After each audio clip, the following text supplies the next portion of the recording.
नमस्कार साथियों, आप सभी का स्वागत है आपके YouTube चैनल आपनो सिलेक्शन पॉइंट पर। साथियों, आज की क्लास में हम राजस्थान के एकीकरण से संबंधित जो आगे के चरण रह गए थे उनके बारे में जिक्र करेंगे और यह भी बता देता हूं कि आज की क्लास ज़्यादा लंबी नहीं रहेगी, लगभग 30 से 35 मिनट के आसपास ही रहेगी। ठीक है। और इस क्लास में हम जितने भी 3 या 4 चरण करेंगे जो राजस्थान के एकीकरण से संबंधित है उनको बड़े ही विस्तार पूर्वक से करेंगे। हर फैक्ट को भी याद करवाएंगे और हर चीज को भी समझेंगे। ठीक है। जैसा कि मैं आपको हर बार बताता हूं कि जिस प्रकार के आज के जो पेपर हो रहे हैं, चाहे आरपीएससी ले रही है या आरएसएस बोर्ड, ठीक है, तो इनके द्वारा जिस पैटर्न पर आधारित प्रश्न बनाए जा रहे हैं उसी पैटर्न को ध्यान में रखते हुए हमने और हमारी टीम ने पूरी मेहनत के साथ में ये क्लासें बनाई हैं जो कि आपको हर एग्ज़ाम में बेहद ही महत्वपूर्ण रहेगी। हाँ, इतना मैं पूरा दावा करता हूँ कि अगर राजस्थान का इतिहास आपने इन क्लासों से कर लिया है तो आपको अन्य किसी भी किताब या गाइड की आवश्यकता भी नहीं रहेगी। ठीक है। परंतु एक चीज़ ये भी बता देता हूं कि मैं ऐसा नहीं कहता हूं कि 100% इसमें से आएंगे। हाँ, हो सकता है कि 1 या 2% कुछ इस प्रकार के भी पूछे जाए जो आज तक हमने कहीं पढ़े ही नहीं है। गाइडें बहुत हैं, हिंदी ग्रंथ अकादमी की बहुत सारी बुकें हैं, तो उनको उतना लेंथ नहीं पढ़ने में, समय भी बहुत ज़्यादा लगता है। परंतु हमारे एग्ज़ाम में जो हम जिस चीज़ की तैयारी कर रहे हैं, सेकंड ग्रेड या फर्स्ट ग्रेड, रीट हो या बीएसटीसी, पीटीटी, पटवार, एलडीसी, उनमें जिस प्रकार के प्रश्न पूछे जा रहे हैं ना अभी वर्तमान में, उन सभी प्रश्नों को हमने इस क्लासों में शामिल किया है। ठीक है साथियों, तो चलिए हम शुरू करते हैं आज की इस क्लास को। आपके सामने स्क्रीन पर दिखाई दे रहा है आपनो सिलेक्शन पॉइंट यूट्यूब चैनल और विद उसके लोगों के साथ। इसके अलावा हमारा टेलीग्राम चैनल है जिसका नाम भी आपके सामने लिखा हुआ है RBSC NCERT नोट्स। ज़्यादा से ज़्यादा आप वहाँ पर जुड़िए, जितने ज़्यादा जुड़ोगे हम उतने ही वहाँ पर जो हमारी नोट्स है उनकी PDF है एक साथ उपलब्ध करवा देंगे। ठीक है, इसमें आप देरी मत करना क्योंकि जब आप लेट जुड़ोगे तब आपके सामने वो PDF है उपलब्ध नहीं होगी।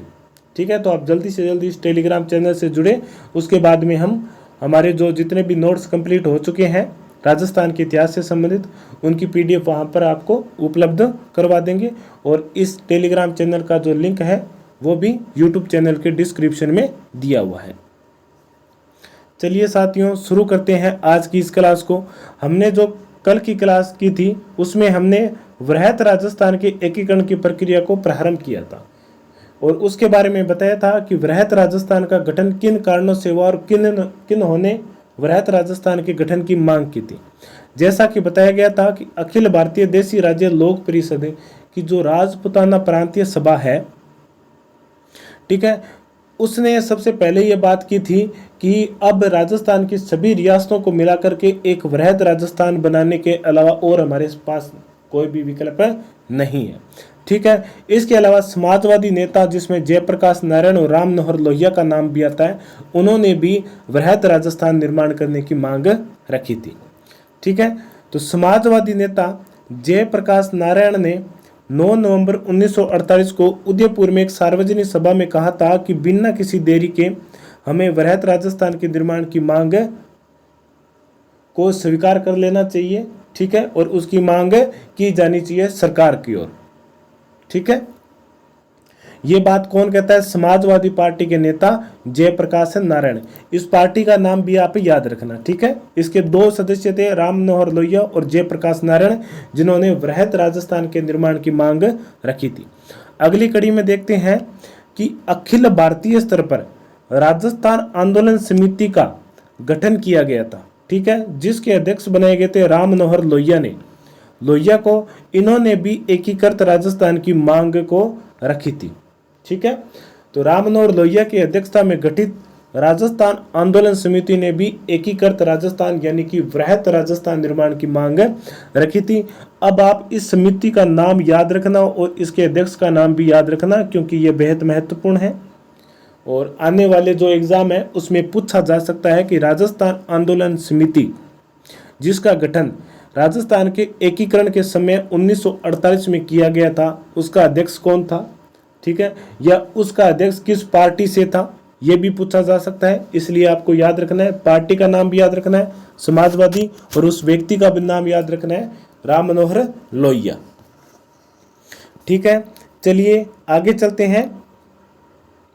आगे देखते हैं कि इन सभी की मांगों को ध्यान में रखते हुए रियासती विभाग के सचिव कौन थे, वीपी मेनन ने जयपुर, बीकानेर और जोधपुर के शासकों से लगातार वार्ता के माध्यम से उन्हें विलय के लिए राजी भी कर लिया था, क्योंकि ये वो रियासतें थी जो अपना पृथक अस्तित्व रखने में योग्य थी, जो मापदंड निर्धारित किए गए थे वो उन पर लागू भी होते थे, ठीक है, पृथक वाले।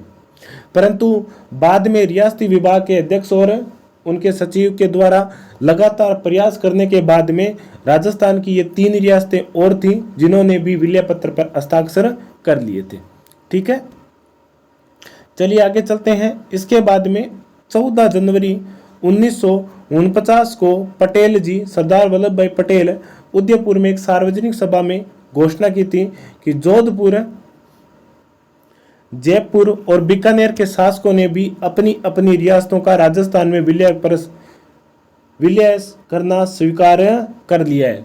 उदयपुर की एक सार्वजनिक सभा में, जो कि कब हुई थी, 14 जनवरी 1949 को उदयपुर में एक सार्वजनिक सभा हुई थी जिसमें जयपुर, जोधपुर और बीकानेर के शासकों ने अपनी रियासतों के साथ राजस्थान में विलय पत्र पर हस्ताक्षर करने और राजस्थान में विलय करने का जो मत था उसे स्वीकार कर लिया था। इस बात की घोषणा किसने की थी, सरदार वल्लभ भाई पटेल ने।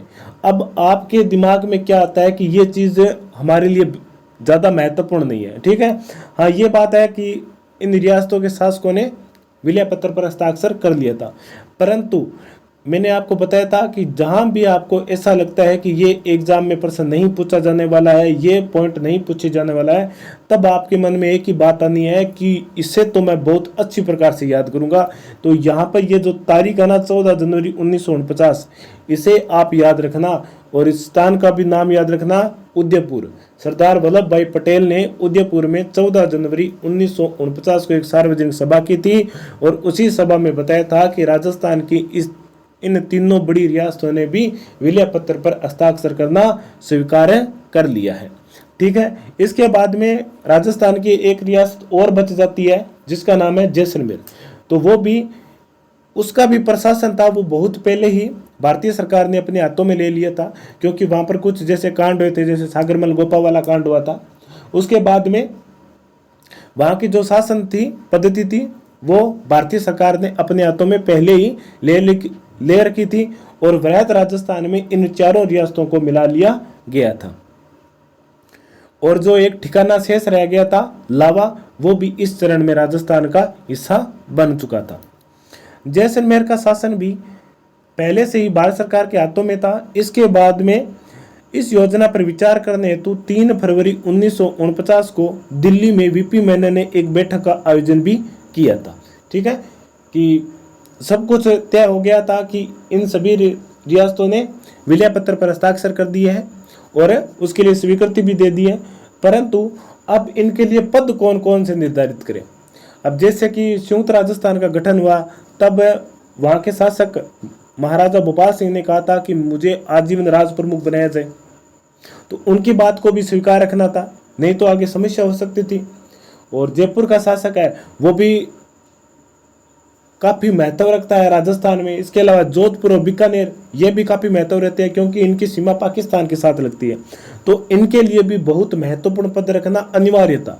किसके लिए, भारत सरकार के रियासती विभाग के लिए। तो उन्होंने इस समस्या का निदान करने के लिए 3 फरवरी 1949 को दिल्ली में एक बैठक बुलाई थी, ठीक है। इस बैठक में कौन कौन से निर्णय लिए गए थे उन पर आप बेहद ही महत्वपूर्ण मानते हुए ध्यान रखना है, क्योंकि ये एग्जाम में पूछे जा सकते हैं कि इनमें यह निर्णय लिया गया। पहला निर्णय यह था कि जयपुर के शासक स्वाई मान सिंह द्वितीय है को जीवन पर्यंत राज प्रमुख बनाया जाएगा, यह निर्णय लिया गया था, ठीक है।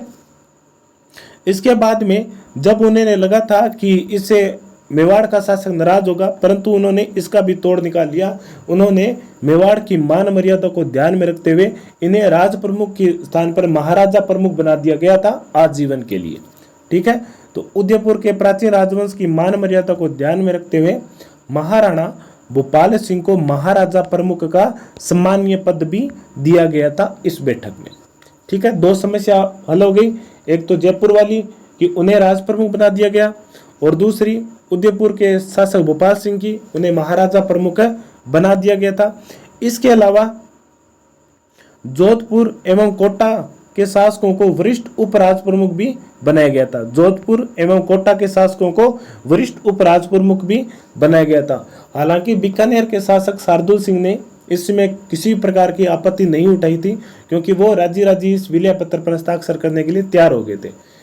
औखा तो हुआ था जोधपुर के शासक को विलय पत्र पर हस्ताक्षर कराना, क्योंकि जब वीपी मेनन उनके दरबार में गए थे तो उन्होंने वीपी मेनन के कनपटी पे अपनी जो पिस्टल थी राजशाही वो तान दी थी, और उन्होंने कहा था कि हम या तो स्वतंत्र रहेंगे या पाकिस्तान में जाएंगे।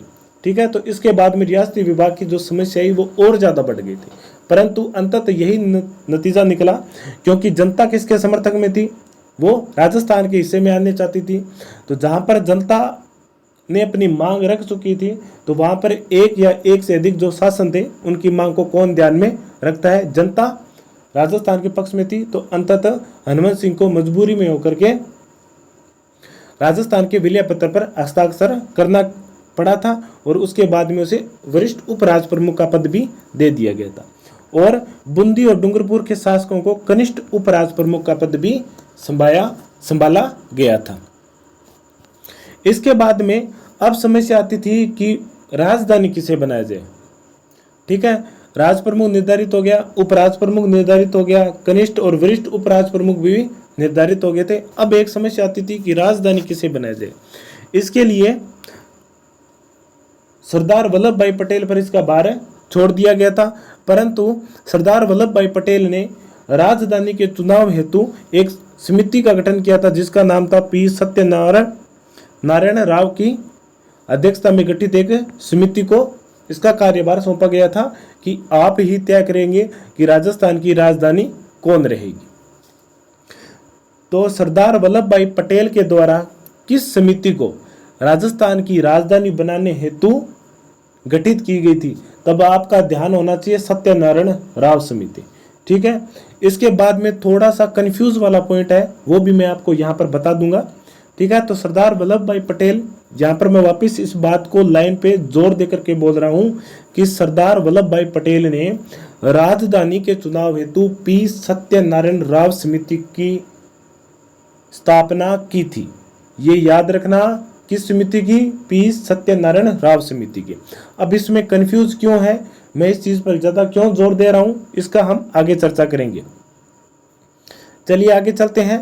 वर्मा जी भी इस बैठक में शामिल नहीं हो पाए थे, जो 3 फरवरी को आयोजित की गई थी दिल्ली में।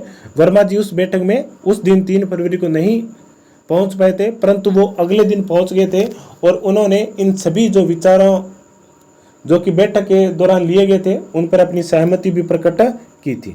ठीक है, अब समस्या यहां पर आकर रुक जाती है कि पी सत्यनारायण राव ने कहा था कि जयपुर और जोधपुर 2 राज्य हैं, 2 रियासतें हैं, जो दोनों ही अपने आप में महत्वाकांक्षी है और दोनों ही राजस्थान की राजधानी बनना चाहती है।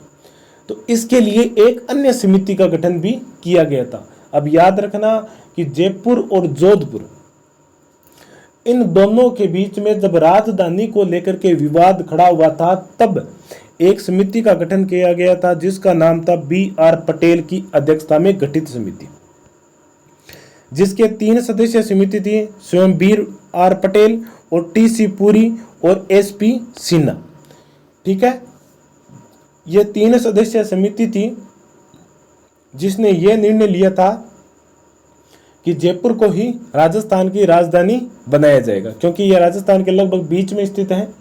ठीक है, और हर तरफ से जितने भी जिले हैं उनकी इनसे सीमा लगती है, और दूसरी बात इसकी है कि इस पर किसी भी अंतर्राष्ट्रीय सीमा नहीं लगती है, तो इसलिए खतरा कम रहता है। क्यों? जैसे मान लो भविष्य में अगर कोई आक्रमण होता है तो राजधानी सब कुछ होती है, अगर राजधानी पर उन्होंने सबसे पहले अधिकार कर लिया तो इसका मतलब है कि सभी चीज़ों पर उन्होंने अपना अधिकार कर लिया।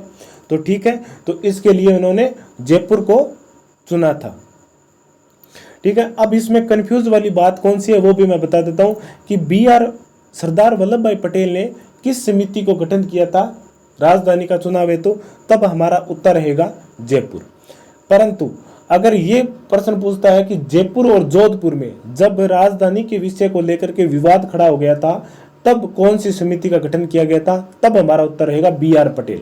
ठीक है, कि बाद में ये मत कहना कि सर ने कंफ्यूज कर दिया है। मैं एक बार पुनः बोल देता हूं कि सरदार वल्लभ भाई पटेल ने राजधानी बनाने हेतु किस समिति का गठन किया था? P सत्यनारायण राव समिति का। इसका ये जो लाइन है ये सेम टू सेम कक्षा 9 की जो किताब है RBSC की, उसमें ये बात लिखी हुई है। ठीक है, परंतु जयपुर और जोधपुर राज्यों के बीच में जब राजधानी के विषय को लेकर के विवाद खड़ा हुआ था तब एक समिति का गठन किया गया था, वो थी BR पटेल की अध्यक्षता में गठित समिति, जिसके सदस्य थे TC पुरी और SP सिन्हा। और इस समिति ने यह कहा था कि जयपुर को ही राजस्थान की राजधानी होना चाहिए। अब ये जो बात है ये पूरी की पूरी जो आपके सामने स्क्रीन पर दिखाई दे रही है, ये बात BL पानगड़िया की जो हिंदी ग्रंथ अकादमी की बुक है उसमें ये बात बड़े ही विस्तार पूर्वक से समझाई गई है कि जब जयपुर और जोधपुर के बीच में राजधानी के मुद्दे को लेकर के विवाद खड़ा हुआ था तब इस समिति का स्थापना की गई थी और अंततः जयपुर को राजधानी बनाया गया था। ठीक है, और इसके बाद में इस समिति का जो कार्य था वो यहीं पर समाप्त हो जाता है और यहीं पर इस समिति का जो जिस उद्देश्य के लिए स्थापित की गई थी वो उद्देश्य भी पूरा हो जाता है। इसके बाद में P सत्यनारायण राव समिति की सिफारिश पर ही जो राजस्थान की जो मुख्य मुख्य रियासतें थी उन्हें अलग अलग विभाग दिए गए थे। किस समिति की सिफारिश पर? वो भी P सत्यनारायण राव समिति थी। याद रखना कि BR पटेल समिति ने जयपुर को ही राजधानी बनाने की सिफारिश की थी। इसके बाद में आगे देखते हैं कि P सत्यनारायण राव समिति ने ही राजस्थान के बड़े बड़े नगरों में कुछ सरकारी कार्यालयों को खोलने की सिफारिश भी की थी और उनकी सिफारिशों को स्वीकार भी कर लिया गया था। ठीक है, इस बात को भी आप विशेष रूप से ध्यान में रखना है। चलिए, कौन कौन से विभाग, जैसे हाईकोर्ट का जो मुख्यालय था वो कहां पर रखा गया था? जोधपुर में। कहां पर रखा गया था? जोधपुर में। ठीक है, इसके बाद में शिक्षा विभाग कहां पर रखा गया था? बीकानेर में। माध्यमिक शिक्षा निदेशालय है बीकानेर में। इसके अलावा खनिज एवं कस्टम और एक्साइज विभाग है वो कहां पर रखा गया था? उदयपुर में। कहां पर? उदयपुर में। ठीक है, वन और सहकारी विभाग है वो कहां पर रखा गया था? कोटा में। इसके अलावा कृषि विभाग है वो भरतपुर में रखने का निर्णय लिया गया था। किस समिति की सिफारिश पर? तब हमारा उत्तर रहेगा P सत्यनारायण राव समिति के। अब राजस्थान के एकीकरण में 3 समितियां थी। एक तो P सत्यनारायण राव है, दूसरी BR पटेल है, तीसरी शंकरदेव राय है। शंकरदेव राय के बारे में हम अगले जो चरण है वहां पर उसमें जिक्र करेंगे, परंतु आपको यहाँ पर ध्यान रखना है कि किस समिति की सिफारिश पर राजस्थान की विभिन्न रियासतों को मुख्य विभाग आवंटित किए गए थे। तब हमारा उत्तर रहेगा P सत्यनारायण राव समिति। दूसरा कि सरदार वल्लभ भाई पटेल के द्वारा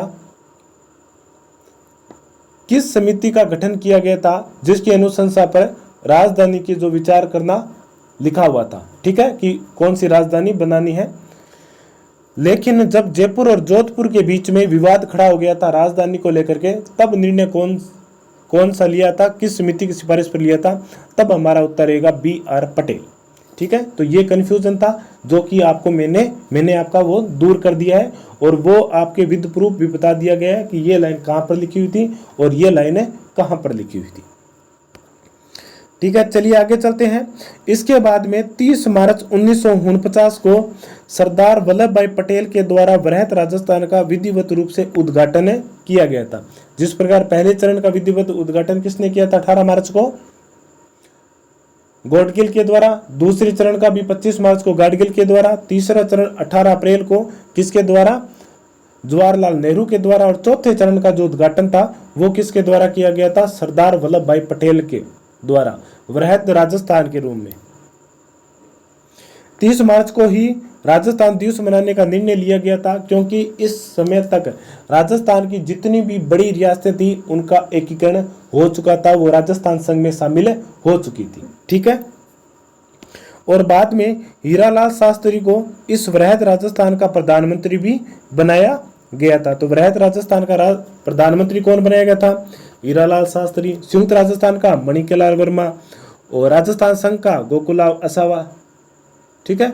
और मत्स्य संघ का शोभाराम कुमावत। तो इस प्रकार आपको इन सभी चरणों के जो प्रधानमंत्री है उनका, उनकी राजधानी, ठीक है, कौन कौन सी रियासतें थी, इन सभी के बारे में आपको ध्यान होना चाहिए। उद्घाटन किसने किया था, उद्घाटन कब किया था, ये सभी बातें आपके लिए महत्वपूर्ण है।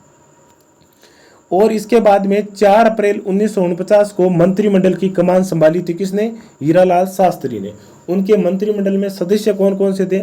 प्रेम नारायण माथुर और बुरेलाल ब्याह, जो कि कहाँ से थे? उदयपुर से थे। सीधराज डड्डा, जो कि कहाँ से थे? जयपुर से थे। इसके अलावा फूलचंद बाफना, नरसिंह कछवा और राजा हनुमंत सिंह, ये कहाँ से थे? जोधपुर से थे। आगे देखते हैं। इसके अलावा बीकानेर से कौन थे? रघुवर दयाल गोयल थे, नाम याद रखना है। और कोटा से वेदप्याल त्यागी थे। ठीक है। इन सभी का नाम आपको याद होना चाहिए। एकदम किसी प्रकार आप इसे कंठस्थ कर लो। और कंठस्थ करने का तरीका है कि एक बार में आप एक जो चरण है उसको पढ़ लो। ठीक है। बाकी अन्य टॉपिक आप पढ़ते रहो साथ साथ में, परंतु कुछ चीजें एक जैसी होती है तो कठिन लगती है और दिमाग में हम उन्हें पढ़ भी लेते हैं, याद भी कर लेते हैं, फिर बाद में वो आपस में एक दूसरे से मिल जाती है, घुल मिल जाती है, तो याद नहीं रहती है। इसके लिए आपको एक एक चरण को, जैसे 7 चरण है तो उसे 7 भागों में बांटकर याद कर लेना। ठीक है। इसके बाद में जयपुर के शासक को सर्वाधिक 18 लाख रुपए पृथ्वी प्रेस के रूप में, जोधपुर के शासक को 17.5 लाख रुपए और बीकानेर के शासक को 17 लाख रुपए और जैसलमेर के शासक को 2.8 लाख रुपए पृथ्वी प्रेस के रूप में दिए गए थे। अब आपके दिमाग में ये सवाल आता है कि 10 लाख रुपए थे, फिर 18 लाख रुपए कैसे दिए? तो उसी प्रकार जिस प्रकार उदयपुर को 20 लाख रुपए दिए थे। ठीक है। तो इस प्रकार राजस्थान के एकीकरण का चौथा चरण वृहत राजस्थान भी यहाँ पर विधिवत रूप से, पूर्ण रूप से कंप्लीट होता है। एक बार पुनः हमें इसे जल्दी जल्दी देख लेते हैं कि कहीं कोई चीज हमसे मिस भी नहीं हो गई है। वृहत राजस्थान जिसका उद्घाटन 30 मार्च 1949 को किया गया था। ठीक है। संयुक्त राजस्थान के गठन के बाद समाजवादी दल के नेताओं ने भी वृहत राजस्थान के निर्माण का नारा बुलंद कर दिया था। कौन कौन से नेता थे इनमें? जयप्रकाश नारायण थे, जिन्होंने 9 नवंबर 1948 को उदयपुर में एक सार्वजनिक सभा में कहा था कि हमें वृहत राजस्थान का निर्माण कर लेना चाहिए बिना किसी विलंब के। और इसके बाद में अखिल भारतीय स्तर पर एक समिति का गठन किया गया था जिसका नाम था राजस्थान आंदोलन समिति, और जिसका अध्यक्ष किसे बनाया गया था? राम मनोहर लोहिया को। ठीक है। तो आपको यहाँ पर यह चीज भी याद रखना है कि राजस्थान आंदोलन समिति का संबंध किस दल से है, किस व्यक्ति से है और किस उद्देश्य से है। ठीक है। ये तीनों पॉइंट आपको ध्यान में होना चाहिए। आगे चलते हैं। इन सभी की मांगों को ध्यान में रखते हुए रियासती विभाग के सचिव वीपी मेनन ने क्या किया? जयपुर, बीकानेर और जोधपुर के शासकों से लगातार वार्ता के माध्यम से विलय के लिए उन्हें तैयार करते रहे और अंततः उन्हें विलय के लिए राज्य भी कर लिया गया था। इसके बाद में 14 जनवरी 1949 को सरदार वल्लभ भाई पटेल ने उदयपुर में एक सार्वजनिक सभा की थी, जिसमें उन्होंने घोषणा कर दी थी कि जोधपुर, जयपुर और बीकानेर के शासकों ने राजस्थान के विलय पत्र पर हस्ताक्षर करना स्वीकार कर लिया है। इसके बाद में जैसलमेर, जो कि पहले से ही भारत सरकार के हाथों में था, तो उसका भी विलय इसी चरण में कर लिया गया था वृहद राजस्थान में। इस योजना पर विचार करने हेतु 3 फरवरी 1949 को दिल्ली में वीपी मेनन ने एक बैठक बुलाई थी और बैठक में कौन कौन से निर्णय लिए गए थे उन पर चर्चा करते हैं। कि जयपुर के शासक मान सिंह द्वितीय को जीवन पर्यंत राजस्थान का राज प्रमुख बनाया जाएगा, पहला पॉइंट।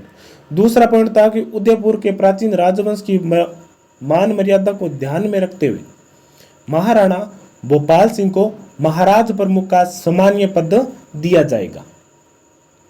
ठीक है। आगे देखते हैं। इसके बाद में जोधपुर एवं कोटा के शासकों को वरिष्ठ उपराज प्रमुख का पद भी दिया गया था और इसके अलावा बूंदी एवं डूंगरपुर के शासकों को कनिष्ठ उपराज प्रमुख भी बनाया गया था। ठीक है, आगे देखते हैं। इस बैठक में राजधानी का जो मसला था वो पटेल जी पर छोड़ दिया गया था और पटेल जी ने उनकी बातों को स्वीकार करते हुए राजधानी के चुनाव हेतु पी सत्यनारायण राव की अध्यक्षता में एक समिति की स्थापना की थी। ठीक है, आगे देखते हैं। वर्मा जी भी इस बैठक में शामिल नहीं हो पाए थे 3 फरवरी वाले, परंतु अगले दिन में जाकर उन्होंने उनके सभी निर्णयों को स्वीकार किया था और हस्ताक्षर भी कर दिए थे। अब समस्या आई थी कि जयपुर और जोधपुर इन दोनों में से किसे राजस्थान की राजधानी बनानी है। तब अंत में यही निर्णय निकला कि हमें बी.आर. पटेल की अध्यक्षता में एक समिति का गठन करना चाहिए और उस समिति के जो सदस्य थे वो थे टी.सी. पुरी और एस.पी. सिन्हा। इन समिति के द्वारा जिस भी रियासत को सिफारिश की जाएगी उन्हें राजस्थान की राजधानी बनाया जाएगा। ठीक है, तो उन्होंने जयपुर को राजस्थान की राजधानी बनाने की सिफारिश की थी और उसके बाद में वृहत राजस्थान की राजधानी किसे बनाया गया था? जयपुर को बनाया गया था। क्यों बनाया गया था? क्योंकि ये सामरिक दृष्टि से भी महत्वपूर्ण थी, अंतर्राष्ट्रीय सीमा पर नहीं स्थित थी। ठीक है, तो जिसके कारण आसानी से दुश्मन सेना इन पर अपना अधिकार नहीं कर सकती है, इसलिए जयपुर को उन्होंने राजधानी बनाया था। आगे चलते हैं। इसके बाद में पी सत्यनारायण राव की समिति की सिफारिश पर राजस्थान के जो बड़े बड़े नगर थे उनमें कुछ सरकारी कार्यालय खोले गए, जैसे हाई कोर्ट कहाँ पर खोला गया था? जोधपुर में। ठीक है, इसके अलावा शिक्षा विभाग बीकानेर में रखा जाएगा, खनिज और कस्टम और एक्साइज विभाग उदयपुर में, वन और सहकारी विभाग कहाँ पर रखा गया था? कोटा में, और कृषि विभाग था वो कहाँ पर रखा गया था? उसका मुख्यालय भरतपुर राज्य में रखा गया था। किस समिति की सिफारिश पर? पी सत्यनारायण राव समिति की सिफारिश पर। ठीक है साथियों, चलिए आगे चलते हैं। इसके बाद में वृहत राजस्थान का उद्घाटन 30 मार्च को 1949 को सरदार वल्लभ भाई पटेल के द्वारा किया गया था और उसी दिन से, क्योंकि इसमें राजस्थान के लगभग सभी रियासतें शामिल हो चुकी थी, तो उसी दिन को, जो कि आज तक और भविष्य में आगे भी राजस्थान दिवस के रूप में बनाया जाएगा। कौन सी तारीख को? 30 मार्च को। इसके बाद में हीरालाल शास्त्री को इस वृहत राजस्थान का प्रधानमंत्री भी नियुक्त किया गया था और हीरालाल शास्त्री ने, यह तारीख बहुत महत्वपूर्ण है, जिस प्रकार माणिक्यलाल वर्मा के बारे में जो एसआई के एग्जाम में पूछी गई थी, तो उसी प्रकार हीरालाल शास्त्री ने 4 अप्रैल 1949 को मंत्रिमंडल की कमान भी संभाली थी और जिसमें कौन कौन से सदस्य थे? प्रेम नारायण माथुर और बुरेलाल ब्याह कहाँ के थे? उदयपुर के थे। सीधराज डड्डा कहाँ के थे? जयपुर से। फूलचंद बाफना, नरसिंह कछवा और राजा हनुमंत सिंह कहाँ से थे? जोधपुर से थे। और बीकानेर से थे रघुवर दयाल गोयल और वेदपाल त्यागी कहाँ से थे? कोटा से। ये सभी व्यक्ति थे जिन्होंने वृहत राजस्थान में हीरालाल शास्त्री के नेतृत्व में जो मंत्रिमंडल बनाया गया था उसके ये सभी सदस्य थे। आगे देखते हैं कि जयपुर शासक को 18 लाख रुपए और जोधपुर शासक को 17.5 लाख रुपए और बीकानेर के शासक को 17 लाख रुपए और जैसलमेर के शासक को 2.8 लाख रुपए प्रीवी प्रेस के रूप में भी देना स्वीकार किया गया था। ठीक है, तो इस प्रकार राजस्थान के जो चौथा चरण था वृहत राजस्थान, उसका एकीकरण हो चुका था। ठीक है, अब आपको यहाँ पर कुछ बातें बताता हूँ कि पहले चरण में मत्स्य संघ बना था, मत्स्य संघ बनाया गया था, उसे राजस्थान संघ में शामिल नहीं किया गया था। ठीक है, तो मत्स्य संघ में कितनी रियासतें थी? 4 रियासतें थी। दूसरा राजस्थान संघ, जिसमें कितनी रियासतें थी? 9। तीसरा संयुक्त राजस्थान, जिसमें कितनी रियासतें थी? 1। और चौथा था वृहत राजस्थान, जिसमें कितनी रियासतें थी? 4। तो कुल मिलाकर के अब तक कितनी रियासतों का एकीकरण हो चुका था? राजस्थान में विलय हो चुका था चौथे चरण तक 10 रियासतों का। यहाँ पर 14 नहीं होगा क्योंकि मत्स्य संघ अलग से संघ बनाया गया था, उसका राजस्थान में विलय नहीं किया गया था। राजस्थान में विलय अब 5वें चरण में होगा मत्स्य संघ का, तब जाकर के वो 18 रियासतें हो जाएगी। ठीक है, तो कितनी होगी? 14 रियासतें थी वृहत राजस्थान के समय। 14 रियासतों का राजस्थान में एकीकरण हो चुका था। इसके अलावा 2 ठिकाने भी, जिसका एक का नाम कुशलगढ़ और दूसरे का नाम लावा था। ठीक है, तो यहाँ पर 14 याद रखना, गलती से शायद मैंने 10 बोल दिया था, 14 याद रखना। दूसरे चरण में 10, पहले तीसरे चरण में 1 और चौथे चरण में 4 रियासतें थी। चलिए, अब जो मत्स्य संघ बनाया गया था, अब उसकी बारी है उसे राजस्थान में शामिल करना है। पांचवें चरण का नाम है संयुक्त वृहत राजस्थान, जिसका उद्घाटन 15 मई 1949 को किया गया था, या इसका जो गठन था वो 15 मई 1949 को किया गया था। अब बात थी कि जो मत्स्य संघ 18 मार्च को बनाया गया था, अब उसकी जो 4 रियासतें थी उनको राजस्थान संघ में शामिल करना। अलवर, भरतपुर, धौलपुर और करौली को मिलाकर के जो मत्स्य संघ 18 मार्च 1948 को बनाया गया था, वो अब तक राजस्थान संघ से पृथक था। अब उसे राजस्थान में शामिल करना है, और शामिल करना भी बहुत जरूरी हो गया था, क्योंकि राजस्थान की सभी जो बड़ी बड़ी रियासतें थी उन सभी का राजस्थान में एकीकरण हो चुका था। जयपुर, जोधपुर, बीकानेर रियासतें राजस्थान में मिल गई तो मत्स्य संघ को अलग इकाई के रूप में रखने का जो अर्थ था, अब उसका कोई अलग से अर्थ नहीं रह गया था। तो अब इसकी बारी है कि मत्स्य संघ को राजस्थान में विलय किया जाएगा। अलवर और करौली जो रियासतें थी, उन्होंने बिना किसी विलंब किए राजस्थान संघ में खुद को विलय करने पर पक्ष में थे, वो शामिल होने के पक्ष में थे। परंतु भरतपुर किसान सभा ने भरतपुर और धौलपुर के अलग अस्तित्व की मांग रखी थी कि या तो हम अलग रखेंगे या हम उत्तर प्रदेश में मिलने की इच्छुक है। ठीक है, किसने? भरतपुर किसान सभा ने कहा था कि भरतपुर और धौलपुर दोनों की सीमा किस राज्य से लगती है? उत्तर प्रदेश से थे। ठीक है, तो दोनों या तो कहेंगे कि हम दोनों अलग से अपना एक संघ बनाएंगे और पृथक रहेंगे, अन्यथा हमें उत्तर प्रदेश में शामिल कर दिया जाए, हम राजस्थान में शामिल नहीं होंगे।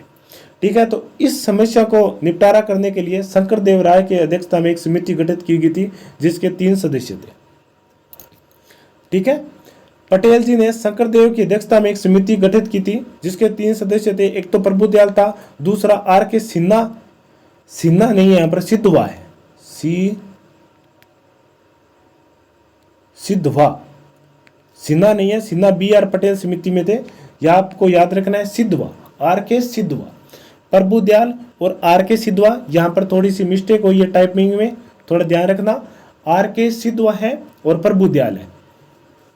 यह समिति थी शंकरदेव राव के अध्यक्षता में। इस समिति ने जनमत करवाया था, और जनमत के निर्णय के आधार पर ही भरतपुर और धौलपुर को अंततः राजस्थान संघ में शामिल कर लिया गया था। इस समिति की सिफारिश के अनुसार ही भरतपुर और धौलपुर का जो जनमत राजस्थान के विलय में पक्ष में था। जो इनके शासक थे वो तो किसके पक्ष में थे? उत्तर प्रदेश में। परंतु जो इनकी जो जनता थी भरतपुर और धौलपुर की, वो स्वयं को किस में शामिल करना चाहती थी? राजस्थान में। ठीक है, तो अंतत में जनमत को स्वीकार किया गया था, और शंकरदेव राव की समिति की सिफारिश पर वे इन दोनों रियासतों को भी राजस्थान संघ में शामिल कर लिया गया था। ठीक है, तो इस प्रकार 15 मई 1949 को मत्स्य संघ भी राजस्थान में सम्मिलित हो गया था। ठीक है, यह राजस्थान के एकीकरण का 5वां चरण था। ठीक है, तो पहले कितनी रियासतें थी? 14, अब कितनी हो गई? 4, और जो ठिकाने थे तीनों वो शामिल हो गए। तो 14 और 4 18 रियासतें, तीनों ठिकानों का एकीकरण हो चुका था 5वें चरण तक। ठीक है, इस बात को भी आप थोड़ी समझ रखना, क्योंकि कई बार इस प्रकार के प्रश्न भी पूछे जा सकते हैं कि चौथे चरण में राजस्थान की कितनी रियासतों का एकीकरण हो चुका था या 5वें चरण में हो चुका था। ठीक है, तो इस बात का भी आप विशेष रूप से ध्यान रखना है।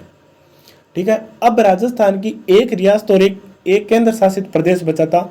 एक रियासती सिरोही और एक केंद्र शासित प्रदेश था अजमेर मेरवाड़ा, जिनके बारे में हम जो हमारी कल लास्ट क्लास रहेगी राजस्थान के एकीकरण से संबंधित, उस क्लास में इनके बारे में चर्चा करेंगे। ठीक है, इसके अलावा मत्स्य संघ के जो प्रधानमंत्री थे शोभाराम जी को हीरालाल शास्त्री के जो मंत्रिमंडल था उसमें शामिल कर लिया गया था। ठीक है, सिरोही का प्रश्न था वो 26 जनवरी 1950 को सिरोही का जो माउंट आबू और देलवाड़ा का जो भाग था उनको छोड़कर बाकी सभी को भाग इसमें शामिल कर लिया गया था राजस्थान में। इसके बारे में हम जो हमारी कल की क्लास है उसमें पढ़ेंगे। ठीक है साथियों, तो एक बार जो हमारा 5वां चरण था संयुक्त वृहत राजस्थान, उनके बारे में एक बार पुनः देख लेते हैं। ये चरण का गठन 15 मई 1949 को किया गया था। इस चरण का उद्देश्य क्या था कि जो राजस्थान की 4 रियासतें जिनका सबसे पहले हमने एक संघ बनाया था मत्स्य संघ, वो अब तक पृथक है। अब उनकी बारी है कि उनको भी राजस्थान संघ में शामिल करना है। ठीक है, तो इन 4 रियासतों में अलवर और करौली जिन्होंने प्रारंभ में ही विलय में राजस्थान संघ में विलय होने पर सहमति प्रकट कर दी थी, परंतु धौलपुर और भरतपुर के जो शासक थे, वहाँ की किसान सभा थी, वो स्वयं को पृथक रखना चाहती थी या उत्तर प्रदेश में शामिल होने की इच्छा रखती थी। परंतु बाद में शंकर देव राव की अध्यक्षता में एक समिति गठित की गई थी, जिसके 2 सदस्य अन्य भी थे, प्रभुदयाल और R.K. सिद्धवा। यहाँ पर सिद्धवा करना है, ठीक है, मैं वापिस बता देता हूँ, R.K. सिद्धवा। इस समिति ने सिफारिश की और इस समिति ने अंत में यही निर्णय दिया कि जनमत भरतपुर और धौलपुर का जो जनमत है वो राजस्थान के पक्ष में है। तो अंततः इन 4 रियासतों का राजस्थान में विलय कर दिया गया था और इस प्रकार 5वें चरण तक राजस्थान की 18 रियासतें 3 ठिकाने का एकीकरण राजस्थान में हो चुका था। ठीक है, अब एक रियासत और एक केंद्र शासित प्रदेश बचा था, जिसके बारे में हम आगे पढ़ेंगे 6ठे और 7वें चरण में। ठीक है, और इसके अलावा कुछ और बातें हैं जो राजस्थान के एकीकरण से संबंधित है, अन्य बातें हैं जो कुछ शेष रह गई है, उनके बारे में हम कल की क्लास में जिक्र अवश्य करेंगे। ठीक है साथियों, तो इन सभी बातों को आप ध्यान में रखना है। ठीक है, 6ठे चरण के बारे में हम कल अध्ययन करेंगे। ठीक है, आज की क्लास को समाप्त करने से पहले मैं आपको एक बात बता देता हूं कि अभी एक नोटिफिकेशन जारी हुआ था कल की तारीख में कि शिक्षा विभाग में जो पद खाली है उन पर भर्ती करवाने के लिए, जिसमें व्याख्याता के शायद 2000 पद थे और 2nd ग्रेड के भी 4000 थे और 3rd ग्रेड के पूरे याद नहीं है, परंतु इतने से उनके थे। ठीक है, अब विद्यार्थियों के दिमाग में क्या आता है कि जिस चीज़ की तैयारी कर रहे हैं, ठीक है, उसमें तैयारी हम कर रहे हैं, लेकिन हमारा जो मनोबल है वो यही कहता है कि हमारा इसमें सिलेक्शन नहीं हुआ, हमारा इसमें सिलेक्शन नहीं होगा। कुछ विद्यार्थी ऐसे होते हैं जिनके मन में ये बार बार विचार आते रहते हैं। तो इसके लिए मैं आपको एक बात कहना चाहता हूँ कि आप ये मत सोचना कि अगली भर्ती में हम और ज़्यादा बेस्ट करेंगे। ये बात अपने मन में अगर आ भी गई है तो उसे अभी निकाल देना, क्योंकि जो हमारे सामने पहले पड़ा है आप उसका ही, जैसे कोई खाने के लिए कोई चीज़ पड़ी है ना, तो पहले आप उसे खाइए।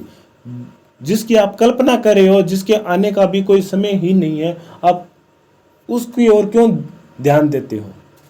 ठीक है, तो आपको सबसे पहले जो अभी हाल ही में भर्ती है, एग्ज़ाम होने वाले हैं, ठीक है, उन पर आपको विशेष रूप से ध्यान रखना है। हाँ, कोई 3rd ग्रेड वाला है तो वो अपनी तैयारी कंठस्थ रूप से लगातार जारी रखें। ठीक है, उन्हें किसी भी प्रकार की कोताही नहीं बरतनी है। और जो 2nd ग्रेड और 1st ग्रेड के हैं वो अपनी पूरी जान लगा दें इन भर्तियों के लिए, और ये समझना, मन में यही धारणा रखना कि ये हमारे लिए अंतिम प्रयास है और इस प्रयास में हम अपनी कड़ी मेहनत के साथ में हम अपने इस लक्ष्य को प्राप्त करेंगे। ठीक है, और हमारी जो टीम है उन सभी का आपके साथ पूरा सहयोग है, और जहाँ भी कभी भी आपको किसी भी प्रकार की समस्या हो तो आप हमारे जो संपर्क नंबर दिए हुए हैं यहाँ पर नीचे, वहाँ पर आप संपर्क कर सकते हैं। और कोई भी प्रकार की पढ़ाई से संबंधित अगर कोई समस्या है तो आप हमारे सामने रख सकते हैं। ये हमारे व्हाट्सएप नंबर भी है, यहाँ पर आप मैसेज भी कर सकते हैं। जिसके भी आपको नोट्स चाहिए वो आप यहाँ से प्राप्त कर सकते हैं, क्योंकि हमारा जो राजस्थान का इतिहास है वो कंप्लीट होने जा रहा है। कल हम इस राजस्थान के इतिहास को कंप्लीट कर लेंगे, क्योंकि ये राजस्थान के एकीकरण का जो अंतिम क्लास रहेगी। ठीक है साथियों, और जो भर्ती है नोटिफिकेशन जारी हुआ है उनके बारे में जो सूचना है उनका हमने एक अलग से वीडियो डाल दिया है, तो उसका भी हम लिंक इस YouTube चैनल के डिस्क्रिप्शन में दे देंगे, वहाँ से आप उसे देख सकते हैं एक बार। ठीक है साथियों, मिलते हैं अगले नेक्स्ट क्लास में। जय हिंद, जय भारत।